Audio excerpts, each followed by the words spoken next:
After this, you will never be stuck again. God is saying you already have everything you need. Listen, when Moses delivered the people out of Egypt through the power of God, he was taking them to the promised land. Now pay attention, because God told him to go through the way of the Red Sea. But the Red Sea was a roadblock. It was a dead end. And you know who was catching up fast to Moses? Pharaoh. And when Moses was right there in front of the Red Sea, the people begin to cry. There's nowhere they can go. How can more than 600,000 people swim at the same time? They're going to drown to death. And Pharaoh, the most powerful man in that world, is chasing these ex-slaves with chariots and swords and spears and arrows and a great army, chasing some slaves who are blocked by some water on ocean. They have nowhere to go, and they begin to cry.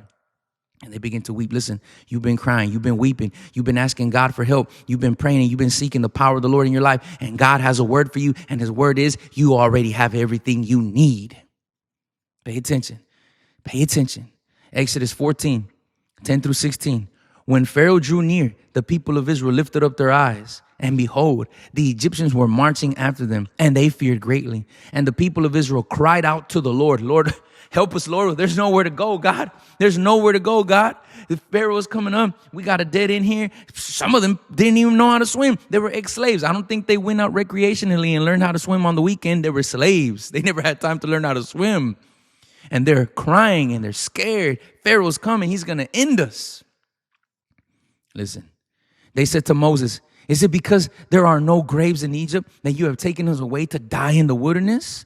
What have you done to us in bringing us out of Egypt? Is not this what we said to you in Egypt? Leave us alone that we may serve the Egyptians. For it would have been better for us to serve the Egyptians than to die in the wilderness. Listen, you've been thinking you're going to end up right there. You've been thinking your life is over. You've been thinking that God's not with you. And God is telling you, wait and see. Wait and see the power that I'm going to show you. The Lord is telling you, trust in me. Shut your mouth. Stop speaking that negativity. Call on God. You already have everything you need and you don't even see it. You know why you don't see that you already have everything you need? Because you're talking too much. You're letting that word vomit come out your mouth. You're too busy entertaining yourself with your own negativity that you're not able to stop, be silent, look up to God and see that you already have everything you need. That's the problem. You already have everything you need, but you won't be quiet long enough to hear it. Listen to this. And Moses said to the people, fear not, stand firm and see the salvation of the Lord, which he will work for you today. For the Egyptians who you see today, you shall never see again. God is telling you, listen, the problems you got today, I'm going to give you the victory. Those things that you're crying about, I'm going to give you the victory. That anxiety, that fear, that depression, I'm going to give you the victory. And all you need to do is just be silent and watch me. Stop listening to your own negativity and listen to me. Listen to what the Lord says here. The Lord will fight for you, and you have only to be silent. God is telling you, shut your mouth. That's a strong word, but that's a word that somebody needs to hear today. Shut your mouth. The reason you can't hear the voice of God is because you're always talking.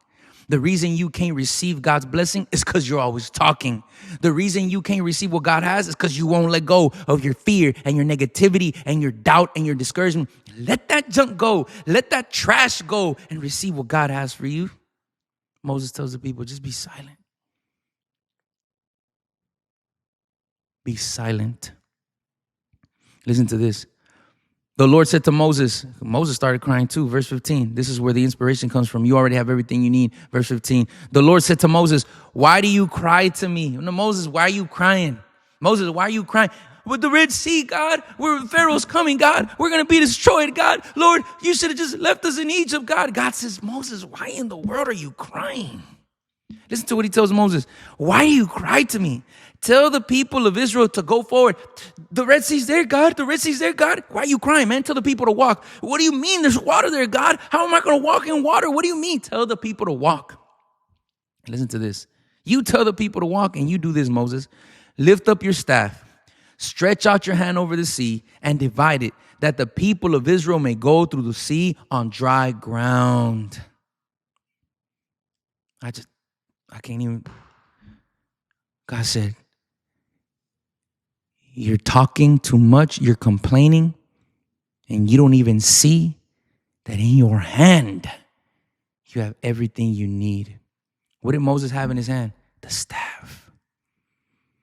The staff that God anointed to do signs and wonders. He had it in his hand. And he says, stop crying. Tell the people to be quiet. Tell the people to walk forward. And you stretch out that staff over the water. I'm going to open the water. And you're going to walk, not swim. You're going to walk on dry ground. Have you ever been to the beach? Have you ever been outside after it rained? When in the world does water that's been saturating mud for several decades, when is that mud ever just dry all of a sudden? When? God even absorbed the water that was soaked into the ground. Right after he opened the Red Sea, even the moisture in the ground, God separated it from the earth. And the people walked on dry, solid ground. Isn't that amazing? And how did it happen? Because Moses took what he already had that God had already given him, and he used it. What does that staff represent for us today?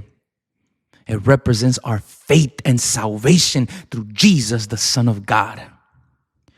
God has saved you, redeemed you, filled you, sealed you with the Holy Spirit. Your name is written in heaven. You have the victory of God. God is saying, I'm never going to leave you. I'm never going to abandon you. Philippians 4:13 says, I can do all things through Christ who strengthens me. You have Jesus Christ in your life, who died on the cross, resurrected on the third day.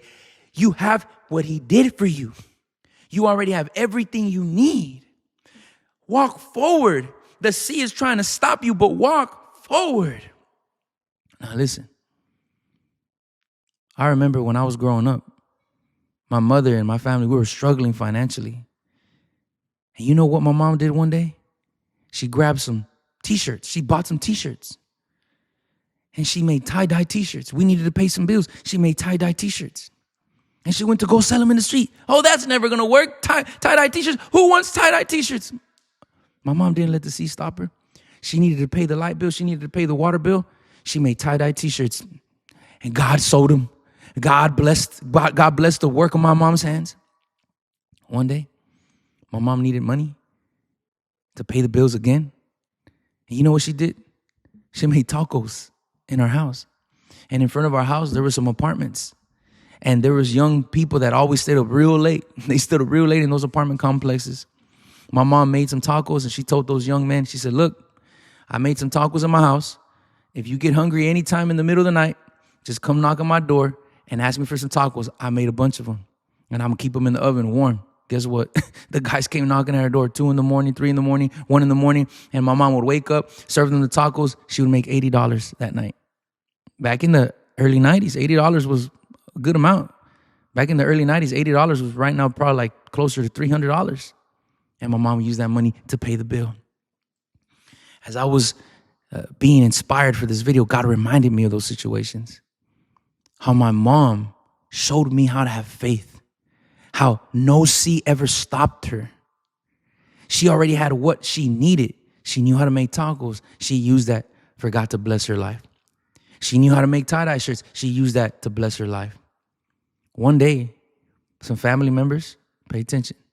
My sister was going to have a quinceañera, 15 years old, right? That's a big party in the Hispanic culture.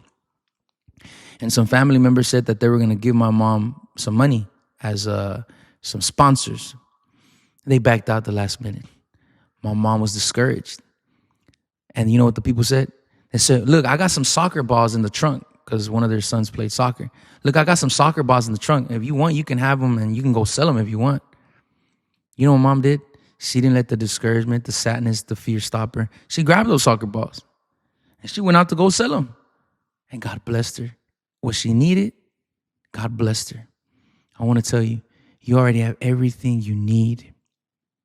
God is going to bless the fruit of your hands. God is going to bless your mind. God is going to bless you with the ability to have victory. And all you need to do is put your faith and your confidence in Jesus. Put your faith and your confidence in Jesus. You already have everything you need. God bless you. I pray this video was a blessing to your life. If it was, do me a favor. If you're not subscribed, subscribe. I post daily videos that I hope and pray will be a great blessing to your life. If that's something you're interested in, press the subscribe button right now so that you can be alerted every time I post a brand new video. I post videos Monday through Friday, at least 2 to 3 a day. And I know that God has a word for you. So if that's something you're interested in, subscribe right now. And if you would like to show your appreciation to my channel, you can do so by a feature that's available through YouTube called Super Thanks. It looks something like this. You can find it down there next to my name, next to the share button, like button. It's a little feature that looks something like this. You press it and you can give whatever you feel in your heart. That's a feature available through YouTube for viewers or subscribers who want to show their appreciation. They can do so through giving a super thanks. Thank you in advance for whatever you feel in your heart. Have a blessed day. I'll see you soon, Lord willing. And before you click off, make sure you watch this video that just popped up on your screen. I know that it's going to be a great blessing to your life. God bless you.